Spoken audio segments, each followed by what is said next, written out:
The outhouse. Near the police station, Viner fell in with his solicitor, Feltham, who turned a corner in a great hurry. Feltham's first glance showed his client that their purposes were in common. "Seen that paragraph in the evening papers," said Feltham without preface. "By George! That's serious news. What a pity that Hyde ever made that statement about his doings on the night of the murder. It would have been far better if he'd held his tongue altogether." "He insisted on it, in the end," answered Viner. "And in my opinion he was right."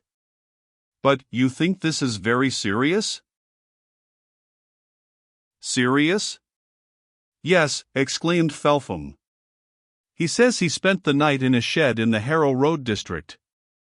Now the things that were taken from Ashton's body are discovered in such a place, nay, the very place, for if you remember, Hyde particularized his whereabouts.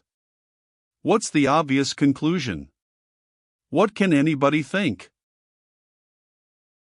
"I see 2 or 3 obvious conclusions, and I think several things," remarked Viner. "I'll tell you what they are when we've seen Drillford.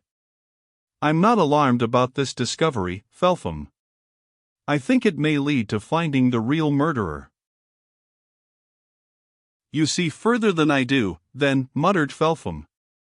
"I only see that it's highly dangerous to Hyde's interests. And I want first-handed information about it." Drillford, discovered alone in his office, smiled as the 2 men walked in. There was an irritating "I told you so" air about him. "Ah," he said. "I see you gentlemen have been reading the afternoon papers. What do you think about your friend now, Mr. Viner?" "Precisely what I thought before and shall continue to think," retorted Viner. "I've seen no reason to alter my opinion." "Oh, but I guess Mr. Feltham doesn't think that way," replied Drillford with a shrewd glance at the solicitor. "Mr. Feltham knows the value of evidence, I believe." "What is it that's been found, exactly?" asked Feltham. Drillford opened a locked drawer, lifted aside a sheet of cardboard, and revealed a fine gold watch and chain and a diamond ring. These lay on 2 or 3 sheets of much crumpled paper of a peculiar quality. "There you are," said Drillford. "Those belong to Mr. Ashton. There's his name on the watch, and a mark of his inside the ring. They were found early this morning, hidden, in the very place in which Hyde confessed that he spent most of the night after Ashton's murder, a shed belonging to one Fisher, a greengrocer, up the Harrow Road." "Who found them?" demanded Feltham. "Fisher himself," answered Drillford. "He was pottering about in his shed before going to Covent Garden. He wanted some empty boxes, and in pulling things about he found these. Couldn't have made a more important find, I think." "Were these things loose?" asked Viner. "Wrapped loosely in the paper they're lying on," replied Drillford. Viner took the paper out of the drawer, examined it and lifted it to his nose. "I wonder if Hyde really did put those things there," he said. "How Hyde came to be carrying about with him these sheets of paper which had certainly been used before for the wrappings of chemicals or drugs." Feltham pricked his ears. "Eh?" he said. "What's that?" "Smell for yourself," answered Viner. "Let the inspector smell too. I draw the attention to both of you to the fact, because we'll raise that point whenever it's necessary. Those papers have at some time been used to wrap some strong-smelling drug." "No doubt of it," said Feltham, who was applying the papers to his nose. "Smell them, Drillford. As Mr. Viner says, what would Hyde be doing with this stuff in his pocket?" "That's a mere detail," remarked Drillford impatiently. "These chaps that mooch about, as Hyde was doing, pick up all sorts of odds and ends. He may have pinched them from a chemist's shop. Anyway, There's the fact, and we'll hang him on it. You'll see." "We shall never see anything of the sort," said Viner. "You're on the wrong tack, Inspector. Let me put 2 or 3 things to your intelligence. Where's Ashton's purse?" "I know for a fact that Ashton had a purse full of money when he went out of his house that night. Mrs. Killenhall and Miss Wickham saw him take it out just before he left to give some cash to the parlor maid, and they saw him replace it in his trousers pocket. I also know for another fact where he spent money that evening. In short, I know now a good deal about his movements for some hours before his death." "Then you ought to tell us, Mr. Viner," said Drillford a little sulkily. "You oughtn't to keep any information to yourself." "You're going on the wrong tack, or I might," retorted Viner. "But you'll know all in good time. Now, I ask you again, where's Ashton's purse? You know as well as I do that when his clothing was examined, almost immediately after his death, all his effects were gone: watch, chain, rings, pocketbook, purse. If Hyde took the whole lot, do you think he would ever have been such a consummate ass as to wait until next morning to pawn that ring in Edgware Road? The idea is preposterous." "And why, pray?" demanded Drillford, obviously nettled at the turn which the conversation was taking. "I wonder your own common sense doesn't tell you," said Viner with intentional directness. "If Hyde took everything from his victim, as you say he did, he would have had a purse full of ready money. He could have gone off to some respectable lodging-house. He could have put 100 miles between himself and London by breakfast time. He would have had ready money to last him for months. But he was starving when he went to the pawnbroker's. Hyde told you the truth, he never had anything but that ring." "Good," muttered Felpham. "Good, Viner. That's one in the eye for you." Drillford. "Another thing that you're forgetting, Inspector," continued Viner, "I suppose you attach some value to probabilities? Do you, as a sensible man, believe for one moment that Hyde, placed in the position he is, would be such a fool, such a suicidal fool, as to tell you about that particular shed if he'd really hidden those things there? The mere idea is absurd, ridiculous." "Good again, Viner," said Felpham. "He wouldn't." Drillford, obviously ill-pleased, put the strongly smelling paper and the valuables which had been wrapped in it back in the drawer and turned the key. "All very well talking and theorizing, Mr. Viner," he said sullenly. "We know from his own lips that Hyde did spend the night in that shed. If he didn't put these things there, who did?" Viner gave him a steady look. "The man who murdered and robbed Ashton," he answered. "And that man was not Hyde." "You'll have that to prove," retorted Drillford, derisively. "I know what a jury'll think with all this evidence before it." "We shall prove a good many things that'll surprise you," said Viner quietly. "And you'll see, then, the foolishness of jumping at what seems to be an obvious conclusion." He motioned Felpham to follow, and going outside, turned in the direction of the Harrow Road.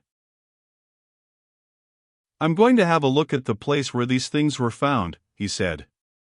"Come with me. You see for yourself," he continued as they walked on, "how ridiculous it is to suppose that Hyde planted them. The whole affair is plain enough, to me. The real murderer read or may have heard Hyde's statement before the coroner, and in order to strengthen the case against Hyde and divert suspicion from himself, sought out the shed and put the things there. Clumsy. If Hyde had ever had the purse, which more certainly disappeared with the rest of the property, he'd never have gone to that shed at all." "We'll make the most of all that," said Felpham. "But I gathered, from what you said just now to Drillford, that you know more about this case than you've let out. If it's in Hyde's favor." "I can't tell you what I know," answered Viner. "I do know some strange things, which will all come out in good time. If we bring the murder home to the right man, Hyde of course will be cleared. I'll tell everything as soon as I can, Felpham. They walked quickly forward until they came to the higher part of the Harrow Road. There, at a crowded point of that dismal thoroughfare, where the shops were small and mean, Felpham suddenly lifted a finger towards a sign which hung over an open front filled with the cheaper sorts of vegetables. "Here's the place," he said, "a corner shop. The shed, of course, will be somewhere behind." Viner looked with interest at the refuge which Hyde had chosen after his hurried flight from the scene of the murder. A shabby-looking street ran down from the corner of the greengrocer's shop. The first 20 yards of it on that side were filled with palings, more or less broken and dilapidated. Behind them lay a yard in which stood a van, 2 or 3 barrows, a collection of boxes and baskets and crates, and a lean-to shed, built against the wall of the adjoining house. The door of this yard hung loosely on its rusty hinges. Viner saw at once that nothing could be easier than for a man to slip into this miserable shelter unseen. "Let's get hold of the tenant," he said. "Better show him your card, and then he'll know we're on professional business." The greengrocer, a dull-looking fellow who was measuring potatoes, showed no great interest on hearing what his callers wanted. Summoning his wife to mind the shop, he led Viner and Felpham round to the yard and opened the door of the shed. This was as untidy as the yard, and filled with a similar collection of boxes, baskets, and crates. In one corner lay a bundle of empty potato sacks. The greengrocer at once pointed to it. "I reckon that's where the fellow got a bit of a sleep that night," he said. "There was nothing to prevent him getting in here, no locks or bolts on either gate of the yard or that door.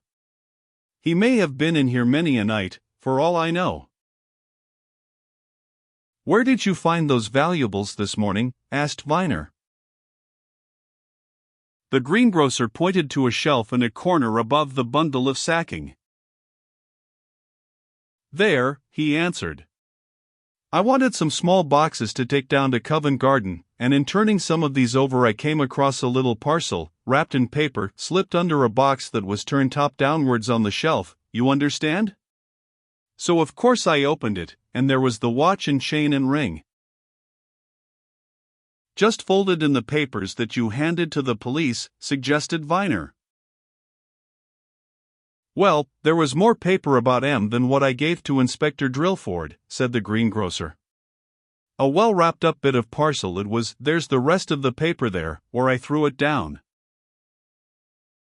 He pointed to some loose sheets of paper which lay on the sacking, and Viner went forward, picked them up, looked quickly at them, and put them in his pocket.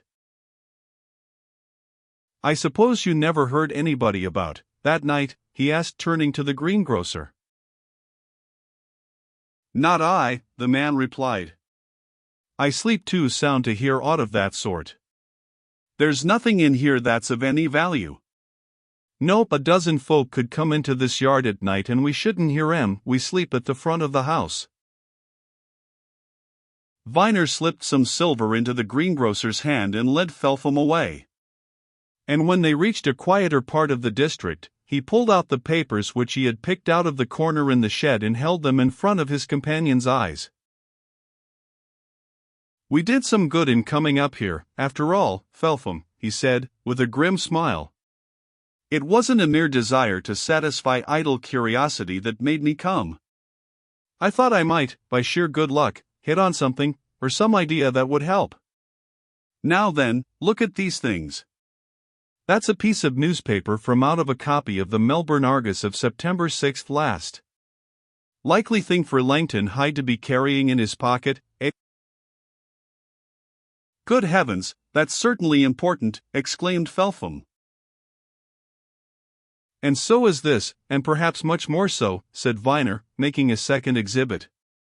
"That's a sheet of brown wrapping paper with the name and address of a famous firm of wholesale druggists and chemical manufacturers on one side, printed. It's another likely thing for Hyde to possess, and to carry about, isn't it? And the same bitter, penetrating smell about it," said Felpham. "Hyde, of course, if Drillford is correct, had all this paper in his pocket when he went into that shed," said Viner. But I have a different idea, and a different theory. Here, he went on, folding his discoveries together neatly, you take charge of these, and take care of them. They may be of more importance than we think. He went home full of thought, restored the sisters to something like cheerfulness by assuring them that the situation was no worse, and possibly rather better, and spent the rest of the evening in his study, silently working things out. Viner, by the time he went to bed, had evolved an idea, and it was still developing and growing stronger when he set out next morning to accompany Mr. Paul to Lord Ellingham's solicitors.